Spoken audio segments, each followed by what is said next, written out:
Well, good morning and welcome to Zen Fits. Beautiful Sunday morning here in Blackstone, the center of the world.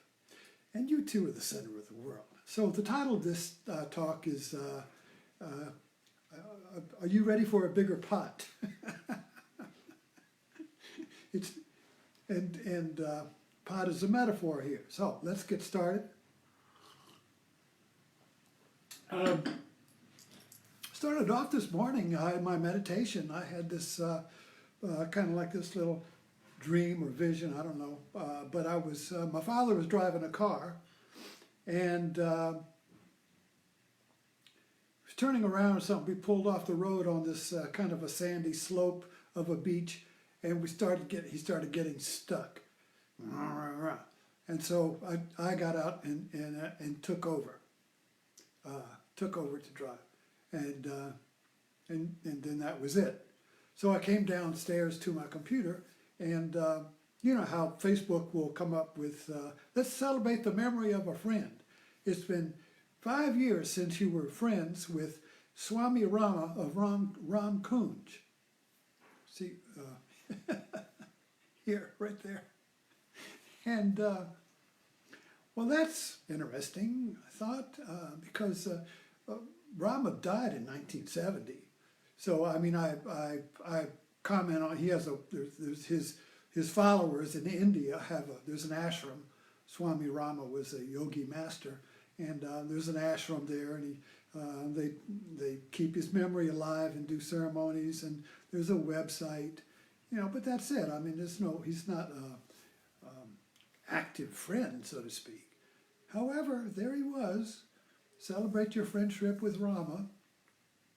And so let me share my friendship with Rama, since it came up this morning. Thank you, Facebook. First of all, the idea of are you ready for a bigger pot, or are you ready for adventure? You know, when the metaphor I was using this morning is that life is a series of pots, in the sense that you start off in a little teeny seedling. You go to the nursery and you get a little plant, and it's a little teeny thing, you know. And then, of course, what we do is we just put it in the garden. But life is not like that. You don't go from an infant into an adulthood. You go through a series of pots. And you don't get to the next one until you've outgrown the one you're in. So sometimes we'll stay in the pot we're in. We're kind of cramped up, but I mean, it's the only one we got, and we're not going to leave. But if we have an adventurous heart, if we're ready for adventure, and eventually you have to leave the pot, because you get cramped. If you notice that when the plant has been in the pot too long, it gets root cramped. The whole thing fills up with the roots, and even to get it to replant it, you have to tear those roots apart. You see, so you got to get another pot one way or the other. If you believe in reincarnation, maybe to get another, if we get cramped in one pot, we die and pick up another pot next life. Anyway, I don't get into that. But the point is that the two ideas I was working with this morning, writing on, was that in this little meditation dream I had this morning, I took over from my father. You know, even though he was a captain in the Navy and he knew how to do everything, and let me do that, I can do that, you can't do that, let me do that. You're not ready yet. You're not ready for the tuna factory, Charlie. You haven't earned that, you know, all that stuff. Anyway, so Rama came into my life. Before I met him, I was in a transition. I had a big kind of like a spiritual awakening in 1968, and I didn't know what I was going to do with this revelation, this new me, you see. And I knew I needed to find a guru. I needed to find a master. I needed to find some guide to help me ride this awakening, this energy, this new direction, this awareness, this discovery. What do I do with it? The world was no help. 1968, yeah, the world was in chaos. So I knew I had to find, you know. So I ended up, we lived on a houseboat in Miami, and houseboat right there is a transitional figure. It's not a boat, it's not a house, in between, you see. And I started writing this, I was sitting on the back of my houseboat, watching the wave, the little ripples of the light in the water and the fish popping and all of that, sitting over the water. I began to write poetry, and I named it The Birth of a Soul by Rama. And it was no coincidence that we were living at a yacht basin in Miami called Rama Yacht Basin. I didn't know who Rama was, but I was living in his basin. So I got a call from a friend that I respected about coming up to Cleveland, going and joining the Light of Yoga Society, and the guru of the Light of Yoga Society was Rama. He was the guru of the teacher who was starting this Light of Yoga Society, which was a spiritual thing. It was not just Hatha Yoga in the mall. I mean, this was the whole works. This was the full catastrophe, doing japa, meditation, vegetarianism, disciplines, the teacher, learning Hindu mythology, reading the Bhagavad, it was a lifestyle change.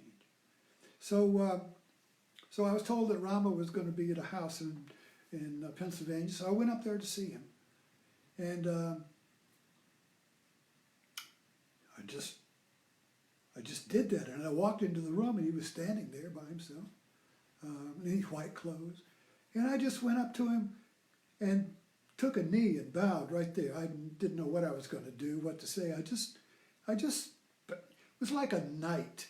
I've been watching these British documentary on the British monarchy, and after the Norman conquest, the structure of Britain changed, and you had the king and all of the nobles were knights, and they had to swear allegiance. They had to bow, one knee and bow, and he would touch them with his sword or touch, So I was kind of like a knight to a king, just a son to a father. I don't know what it was, but I just gave it up, And he kind of like patted me and said, "Come on, don't be silly.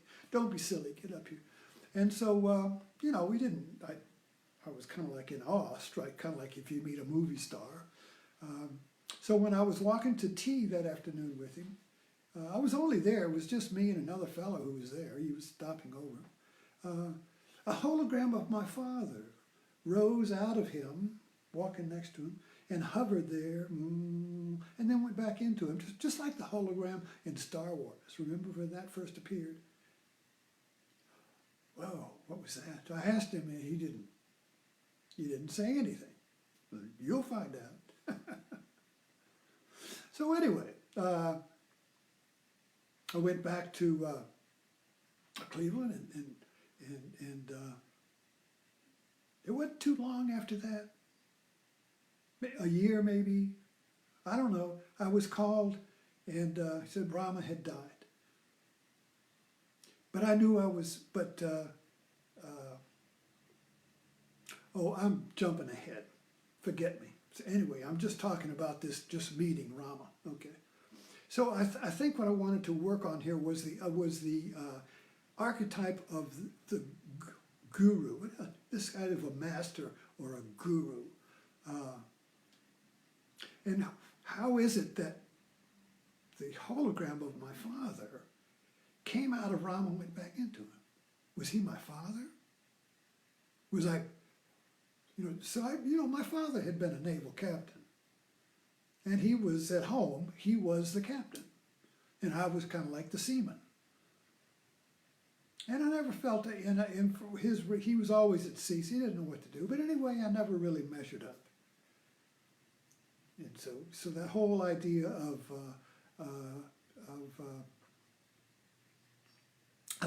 I was not getting the transition to, you see, the role of the father is to take the child from childhood to adulthood. He's the transitional figure.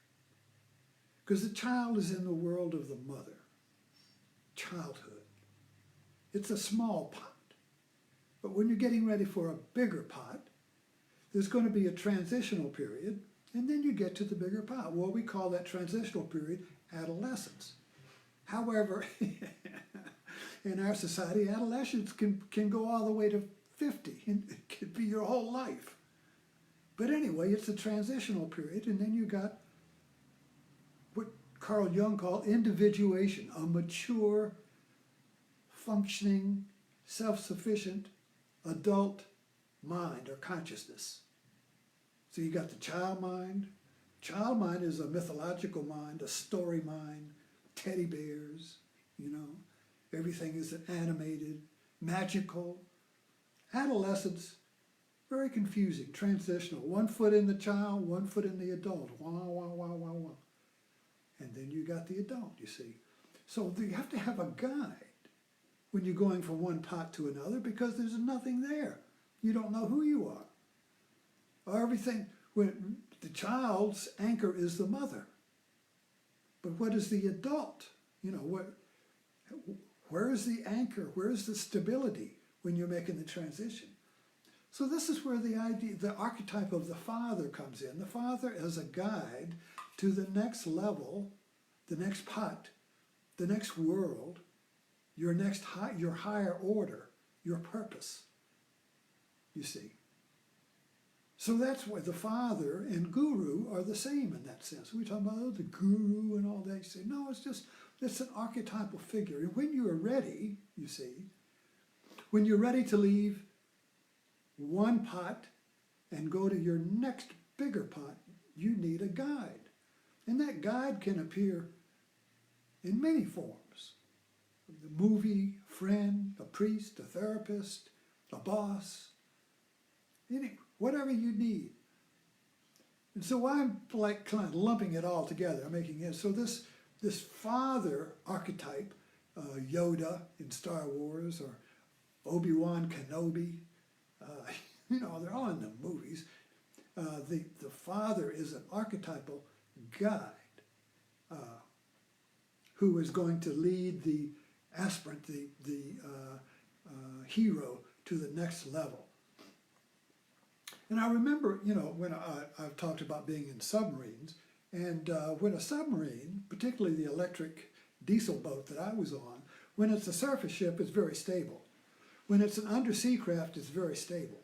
But when it's making the transition, it's very unstable. That's why there's a very risky time for a submarine because it's very easy to be capsized. When it was a very big storm, we didn't like to submerge because a wave could tip you over.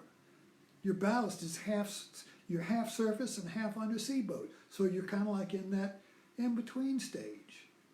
You're not stable. The child is stable, the adult is stable, but the adolescent is like, whoa.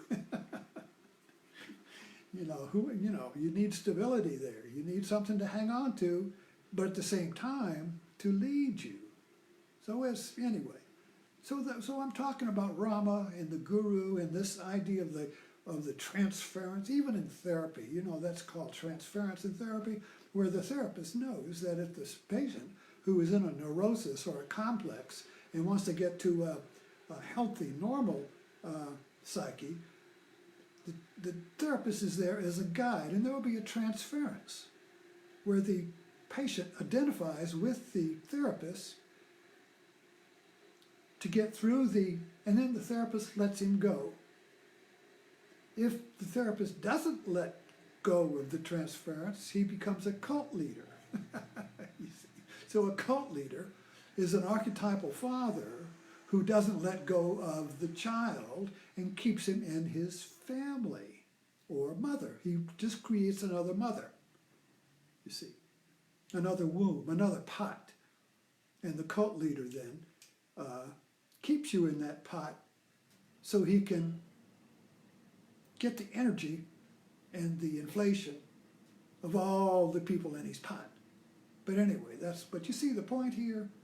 So the guru, the true guru, the guide, the true therapist, will take on that transference, but doesn't need it, doesn't identify with it himself, and so he cuts you free when the time is right. You see, and this is in Buddhism, this is what the Bodhisattva is. The Bodhisattva is the Buddha, or the almost a Buddha, or potential Buddha, Buddha, who doesn't leave and go to nirvana and leave. He stays in the world as a guide, as a compassionate guide, to take you to the other shore. And that's the whole point of Buddhism and the idea of bodhisattvas. Bodhisattvas are gurus